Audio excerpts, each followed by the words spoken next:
So unless you have, for example, yeah, there's a movie that we like a lot that we've taken on for to represent as a sales agent. It doesn't have any big names attached, but it's in a genre that really doesn't need names. It's a teen horror film, and just really well made and delivers. And we have very high hopes for it. We think we're going to do fine because it's, again, the quality speaks for itself.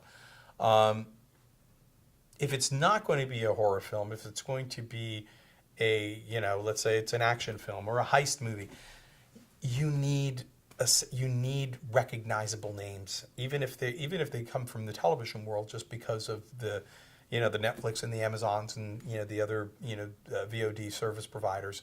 They're basically like TV broadcasters now, and you're going to need something to attract the audience. And so that would be my advice in terms of if you're going to spend a significant amount of money, you have to have some stars in there. Otherwise, it's going to be very hard for anybody to go out there and make sales on it. Well, I think that they have to really look very carefully at the waterfall. I think there's always people running around offering deals on films, and generally where people get taken advantage of is they put an equity piece into the film, and they're behind so many people that the chances of them ever getting paid back are very slim.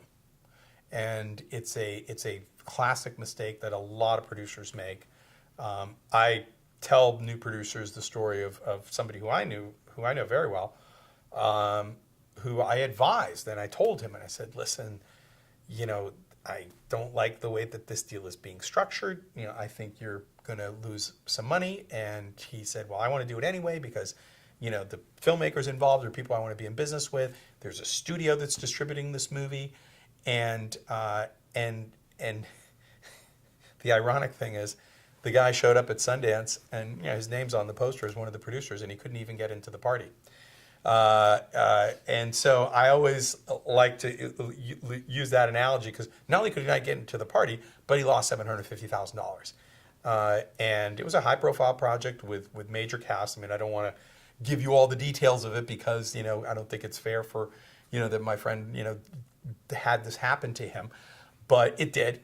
And I think it happens regularly in the film business where people the new folks come in and they have big eyes and very excited about being involved with the film business, and with the possibility of maybe hitting a home run where they'll put in so much money and the picture turns out to be an incredible success, which does happen.